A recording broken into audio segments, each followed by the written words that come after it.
Hello. Today I'll show you how to easily glue damaged Beats Solo 3 headphones with Superglue and Baking Soda hack.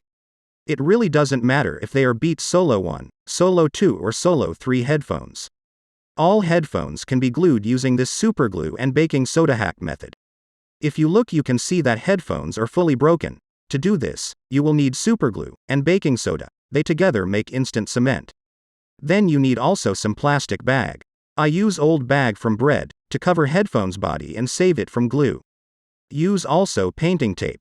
Pull carefully a slightly wider gap, where you will be able to put glue better, but wider gap carefully, not to damage the wires. Put glue all around. You can bend the sides a little, so you can press the glue in more. Once you have pressed the glue in, press the two sides of the headphones together like they should be new. And put headphones in such a position that the connected parts stick together correctly. After a couple of hours, when the glue has hardened, apply a new layer of superglue with baking soda powder on top. Together with the superglue, this will create instant cement. Then take your grandmother's toothbrush and wipe off the excess baking soda.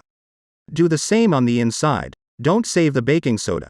The glue will take as much as you need. You can't add too much baking soda.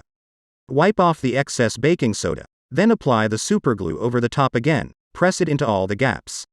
And again, put baking soda on top superglue. After a few seconds, you can wipe off the excess baking soda, and do the same on the outside.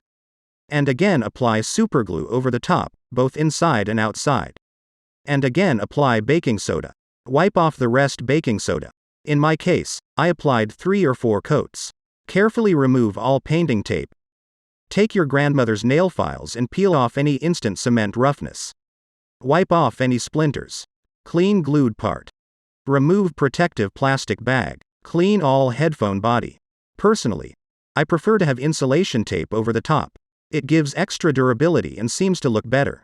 Apply a few layers of insulation tape and cut it off on the inside, so that the end of tape is not visible from the outside. This is the result with the insulation tape. Headphones glued in this way will last a very long time. Never an instant cement place has been broken again. If you don't like the look of a glued headband, you can order a new headband and replace it, but that will cost around $20. As always, I'd appreciate it if you hit the like and subscribe buttons for this video. Good luck, my friend.